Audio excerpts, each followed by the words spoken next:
G'day, my name is Passi from Murray Island.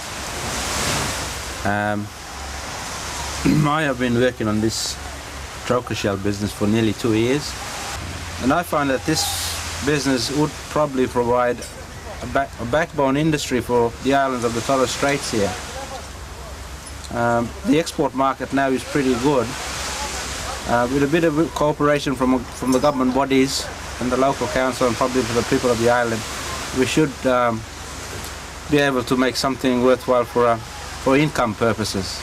To improve the business, really, that it's not the council who's at the fault at the moment, because it's only a local body, and any business that does come to the island have to come from Brisbane or wherever, Canberra or somewhere.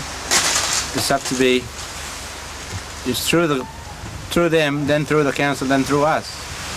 So the council is only a representative body of whatever is happening in the Torres Straits. Well, I collect Trochus shells mainly around the reefs of Murray here. Furthest I could go out would be, say, around about 10 nautical miles, say due north from Murray.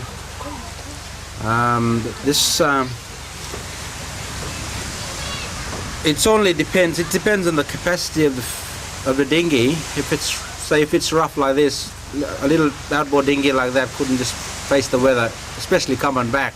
And you got a load of Trochus shells, say about 3 ton or say half a ton of shell, and it's just what I say, suicide coming back with a big load. If we did have a boat or something, we could have a longer stay out on the reef itself instead of coming back in every night. This way we'd pick up more shells and we'll be cutting down on running costs. These are 2 Trochus shells. These are the ones I just picked off the reef about 2 days ago.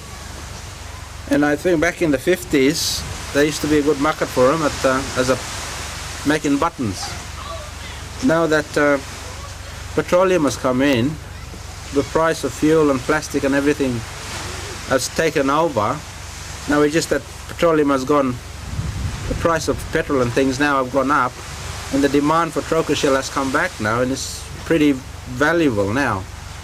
So just holding one of the shells here, I could say one of those shells probably cost about $1 each. In a day we could average one of those, say 4 of those bags here in one day. These ones I've already packed in bags now. We could average about 4 of them in one day. One of those shells weigh about half a kilo, so one big bag like that would weigh about 60 kilo. So let's say half for 60, 120, 150 shells. Like I said before, it's used for making buttons. Some people make tiles out of them.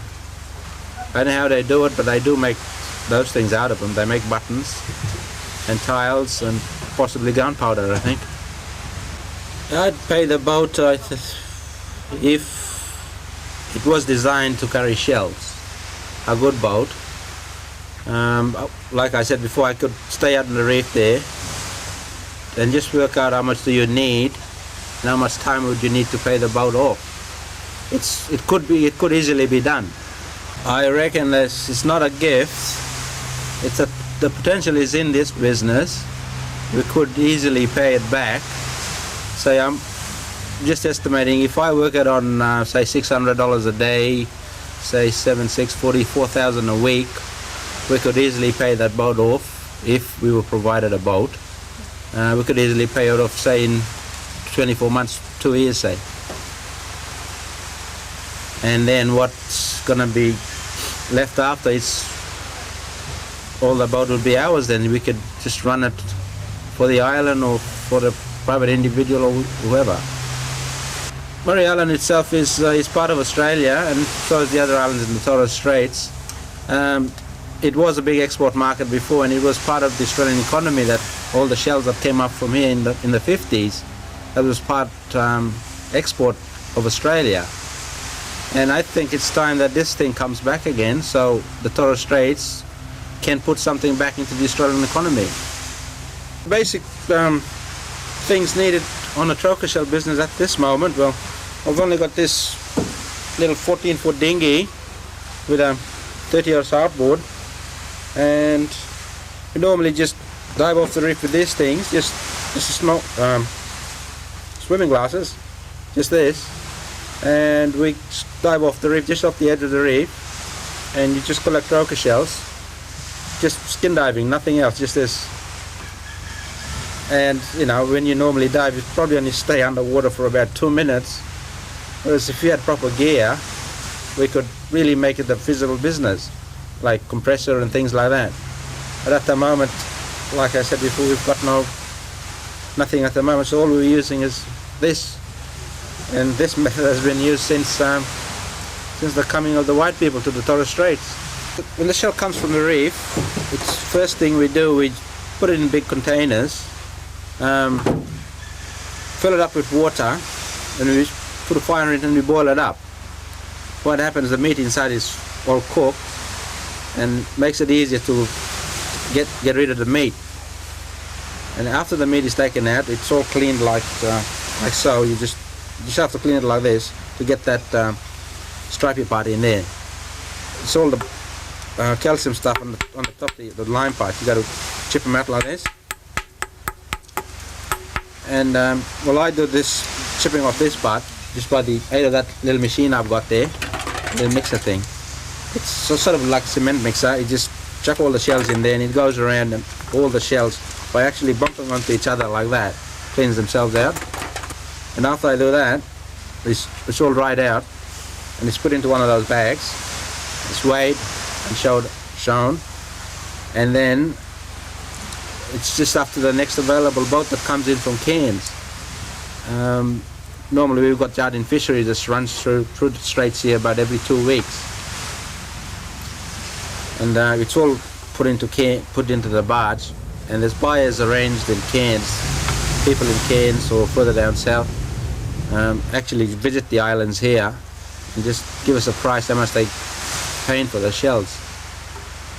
Now at the present moment there's no control on the prices of the shells, the Trochus shells at the moment in Torres Straits.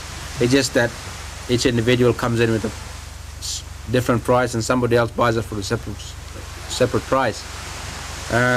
What I'd like to see is a stable price throughout Torres Straits, where say if you buy a shell from here, say for one of those bags, say $4 a kilo, it should go to any other island in the Torres Straits, like we all work on the one price. But at the present moment there's no control on the prices, and you know, one island could be selling it for $4 and the other one could be selling it for $3. You know, they're all over the place. What I'd like to see is some government body or whatever body responsible to control the prices. World prices at the moment, it stabilizes, like I said, down big cities, like all the prices are fixed down there. Then you get buyers coming down from down south. They come up here and they say, okay, I'll give you this, and you got another fella that comes up and say, I'll give you this, and the actual bloke, the primary producer, is sitting here without even knowing what the proper price is down south. Now what I'm talking about is a body set up in Torres Straits who would have the sort of a liaison between the actual price fixing people and the primary producer. A good example would be just the primary producers themselves form a little cooperative where they can control the prices. You know, I'm not saying that we're going to control the prices. It's just to get a better deal from the actual primary producer. There is a lot of people on the islands here doing Trochus shelling. It's just a matter of getting the thing organized properly, getting it all organized, and with more government support. We want more financial assistance from the government to give us an incentive to work. You can't, like a private individual like myself, I can't do anything just the one person in the whole of Torres Straits. No, you got to form a body where everybody got to work through that body.